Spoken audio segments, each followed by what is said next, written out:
welcome back to my channel. I'm sorry that I have not uploaded in a few weeks.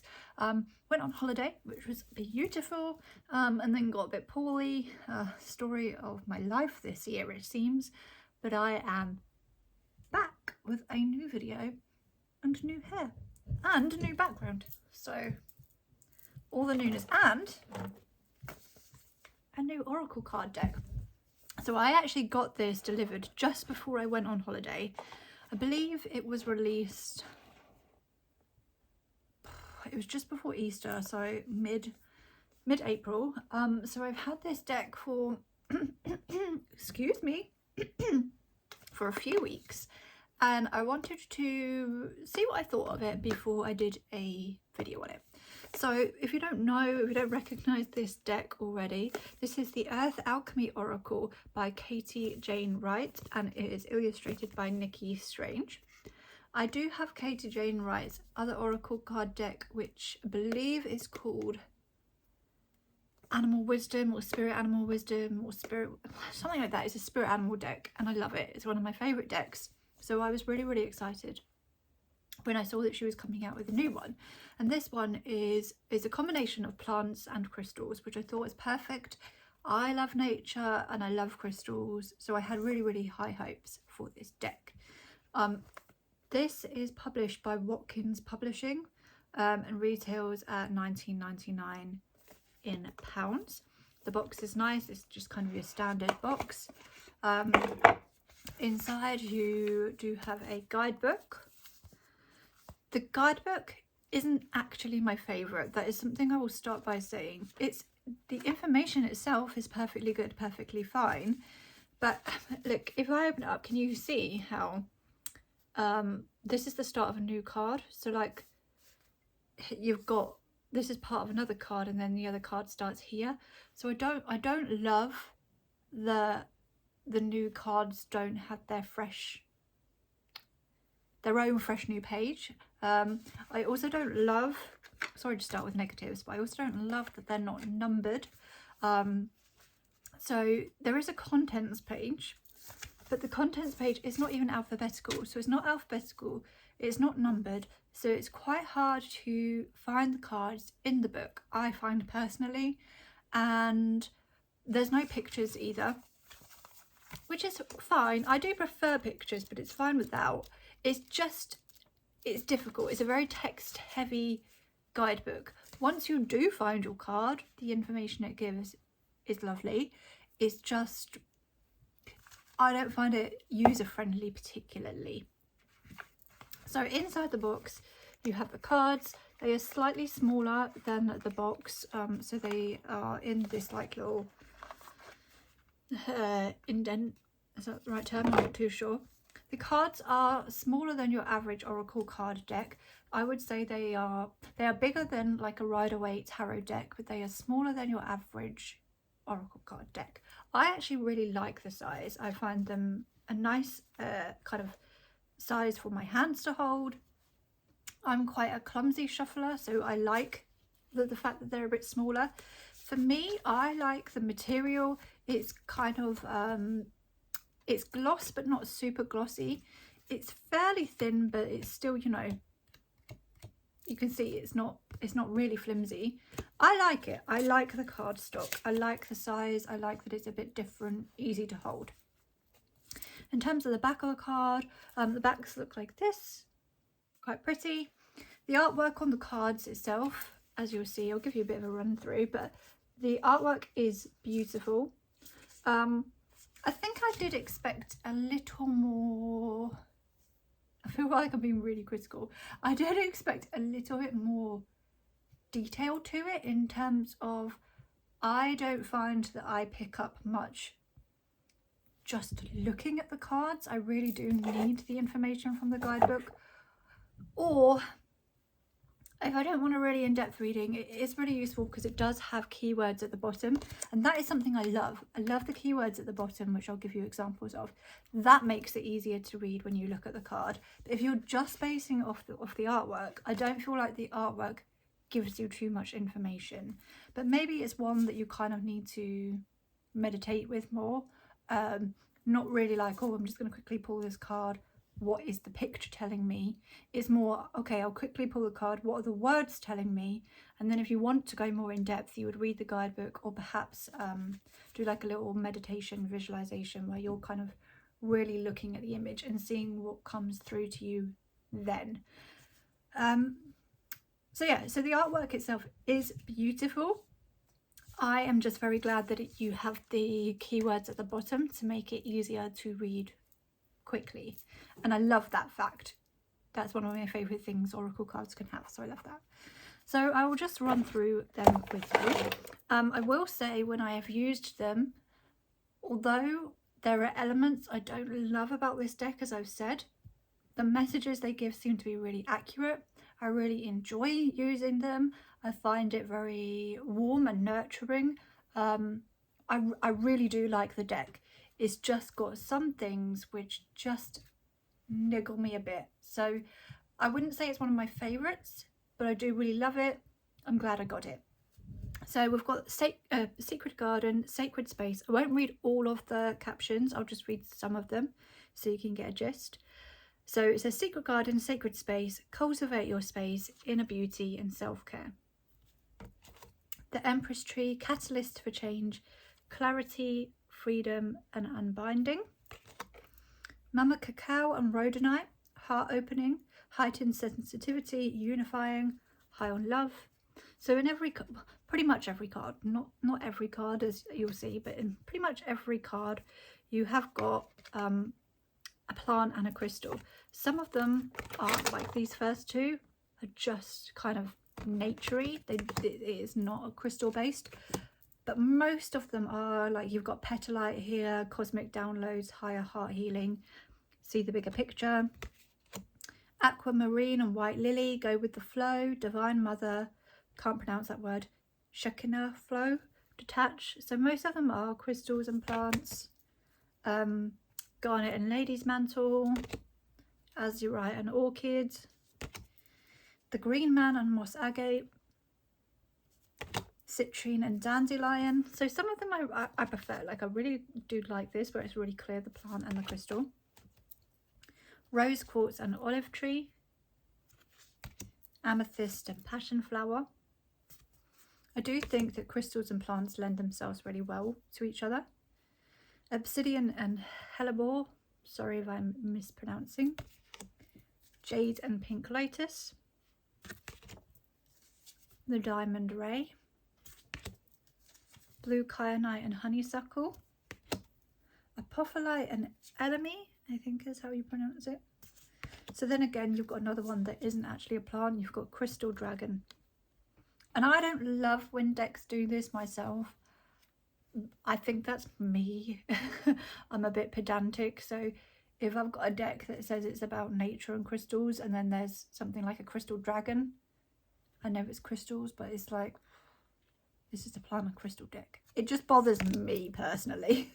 So if you're like me, that might be an issue for you. Again, like Fairies Order, beautiful card, but it's not a crystal and a plant. Crazy Lace Agate and Sunflower.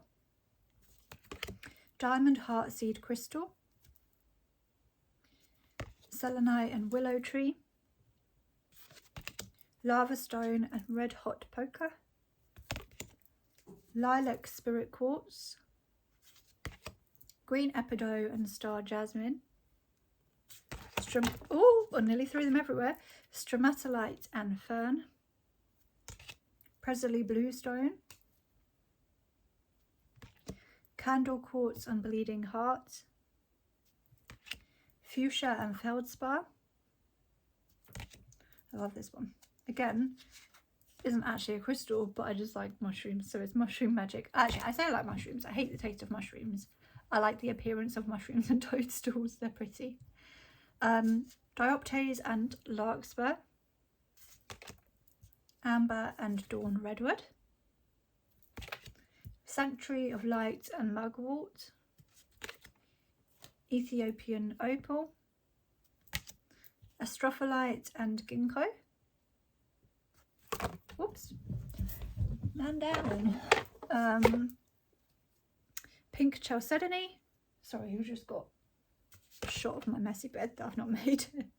Herkimer Diamond and Snowdrop. This is a pretty one. Oh, I can't pronounce this.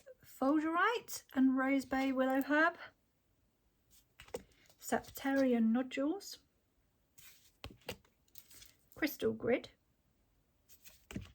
Pixie Helpers and Green Aventurine. This one's cute. Pearl and Larimar. I love that one as well. Turquoise and Forget Me Not. Now, there has been a misprint in this deck, but I mean, can you see it says Forget Me Mot? But I know that this means Forget Me Not. It's kind of annoying, but also kind of cool because it shows that I've got the first deck release, like the first print of them. So yeah. Golden Libyan Tektite. Numite and Black Dahlia. Gold and Apple. Emerald and Milk Thistle. Labradorite or Labradorite, however you choose to say it. And Blue Lotus Flower. Can't pronounce this. Anadolite and Lemon Balm. Grandmother Moonstone, a very pretty card. And then a beautiful last one, Golden Topaz and Yellow Rose. So as you can see, they are beautiful. I'll just show you how easily they shuffle. Oh, they shuffle pretty well.